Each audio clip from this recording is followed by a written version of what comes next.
औज़ुबिल्लाहिमिनश्शैतानिर्रजीम बिस्मिल्लाहिर्रहमानिर्रहीम। मैं नाई सरफराज और बात करूँगी आज आपके साथ आपको मैं वाक़या सुनाऊँगी और उसके बाद मैं आपसे अगली बात करूँगी। वाक़या मैं आपको ये सुनाने जा रही हूँ कि हज़रत सल्लल्लाहु जब मक्का में थे तो मक्का में एक बद्दू आया। बद्दू अपनी बेटी के साथ आया, हज करने की घर से मक्का आया। जब वो मक्का आया और हज करने की घर से आया तो मक्का में एक सरदार ने उसकी बेटी जो थी ना उसे छीन ली।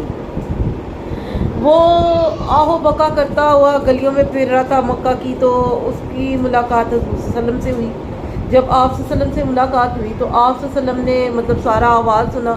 तो आप वसल्लम ने मक्का के नौजवानों को इकट्ठा किया। उसी टाइम मक्का के नौजवानों को इकट्ठा किया और उनसे एक मुआहदा किया और उनको कहा कि उसकी बेटी जो है उसको वापस दिलवानी है। तो सारे लोग जितने नौजवान थे वो खाना काबा गए। हजर अस्वद को जो है ना गुस्ल दिया गया, यानी उनको धोया गया और वो जो धोने के बाद जो पानी था वो उन नौजवानों को पिला दिया गया ताकि ये जो मुआहदा हो वो पक्का मुआहदा हो। उन नौजवानों ने वो पानी पी लिया। उसके बाद उन्होंने क्या किया, उसी टाइम वो गए और उस सरदार के घर का मुहासरा कर लिया। उस सरदार के घर का मुहासरा किया। तो सरदार को जब मुहासरा कर लिया और सरदार को आवाज़ दी कि बाहर आओ, तो सरदार बाहर आया। तो सरदार को उन्होंने कहा कि भाई इस तरह तुमने वो बच्ची अगवा की है, उसको वापस करो उसके बाप को। तो सरदार ने कहा कि नहीं, मुझे मोहलत दे, मैं कल जो है ना कल उसको वापस करूँगा, एक रात की मोहलत दे दें। तो नौजवान से उन्होंने कहा कि कल की क्यों मोहलत दें, हम आपको अभी इसी वक्त जो है ना उसकी बेटी उसके हवाले करो।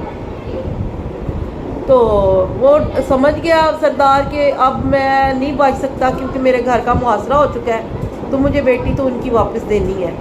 तो उन्होंने वो जो है ना बेटी वो वापस कर दी। इस तरह वसल्लम ने ये मामला इतने सुकून से इतने अच्छे तरीके से हल कर दिया।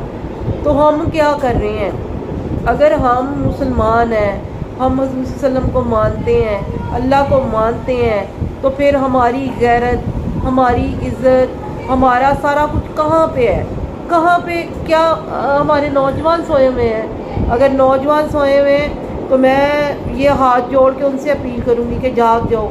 इस मुल्क की इज़्ज़तें पामाल हो रही हैं, इस मुल्क की इज़्ज़तें लूटी जा रही हैं, इस मुल्क की इज़्ज़तों को सरेआम जो है ना चौराहों पे लटकाया जा रहा है। जाग जाओ और अपनी शान को समझो। मुसलमान हो, मुसलमान इस तरह की हरकतें नहीं करते और मुसलमान मुआशरे में इस तरह की चीज़ें नहीं होती।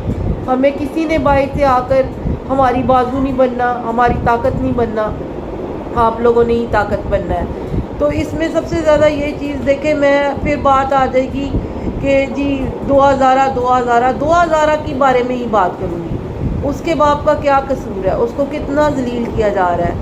तो अगर वो बंदा अकेला जलील हो रहा है तो क्या कराची में और लोग नहीं हैं जो उनके साथ क्यों नहीं खड़े हो रहे, क्यों नहीं उनकी आवाज़ बन रहे, क्यों नहीं उनको इंसाफ दिलाने के लिए खड़े होते, क्यों अदालतें उनको तारीख पे तारीख देते जा रहे हैं, क्यों उस बच्ची का मेडिकल नहीं होने दिया जा रहा, क्यों उस बच्ची को तंग किया जा रहा है, क्यों उसको माँ बाप से अलग रखा जा रहा है, क्यों, क्या चाह रही है गवर्नमेंट, क्या चाह रही है अदालतें, क्या चाह रही हैं, क्यों नहीं इंसाफ मिल रहा।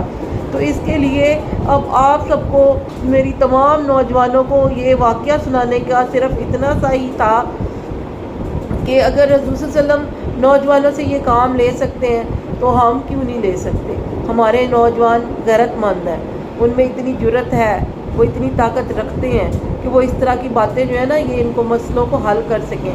मज़लूम का साथ दें, मज़लूम को अकेला मत छोड़ें, कल को ये किसी के साथ भी हो सकता है। तो यकीन करें मुझे ये वाक़या इतना अच्छा लगा और इसीलिए मैंने इस वाक़ये को यहाँ पे भी कोड किया और समझ नहीं आई मुझे कि हम फिर कहाँ हैं। अगर हम इतने अच्छे दीन से हमारा ताल्लुक़ है, इतने हमारे पैगंबर, हमारे नबी, हमारे हज़रत मोहम्मद सल्लल्लाहु अलैहि वसल्लम की ज़िंदगी से हमें हर चीज़ की मिसाल मिलती है। जब हर चीज़ की मिसाल मिलती है, हर चीज़ को फिर हम उस तरह से क्यों नहीं डालते, क्यों नहीं उसको, क्यों हमारा माशरा बेरहमी का शिकार है, क्यों हमारे माशरे को जवाल पजीर हो रहा है, क्यों। اس لیے کہ ہم دین سے دور ہیں، تو کیوں نہیں آتے اپنے دین کے دائرے میں واپس؟ کیوں نہیں اپنے دین کو سمجھتے؟ کیوں نہیں سنتے اپنے دین کو؟ 12 ربیع الاول کا مہینہ ہے، اس میں کم از کم کچھ سنتیں اپنا لیں پیارے نبی کی، کچھ باتیں اپنا لیں، ان کو اپنی زندگی کا حصہ بنا لیں۔ کیوں نہیں بناتے آپ؟ یہ میری آپ لوگوں سے گزارش ہے، آپ لوگوں سے ریکویسٹ ہے کہ جو ہے نا اس باپ کا ساتھ دیں، اس باپ کا ساتھ دیں، اس ماں کا ساتھ دیں، اس بچی کو اس کے گھر جانے میں مدد کریں۔ اور مدد ہم اسی طرح سے کر سکتے ہیں عدالتوں کے ذریعے سے، اور عدالتیں جو ہیں وہ آپ لوگوں کے سامنے تاریخ پہ تاریخ کیوں وجہ۔ پلیز میری اس ویڈیو کو ضرور لائک، شیئر اور سبسکرائب کر دیں میرے چینل کو۔ تھینک یو سو مچ۔ اللہ حافظ۔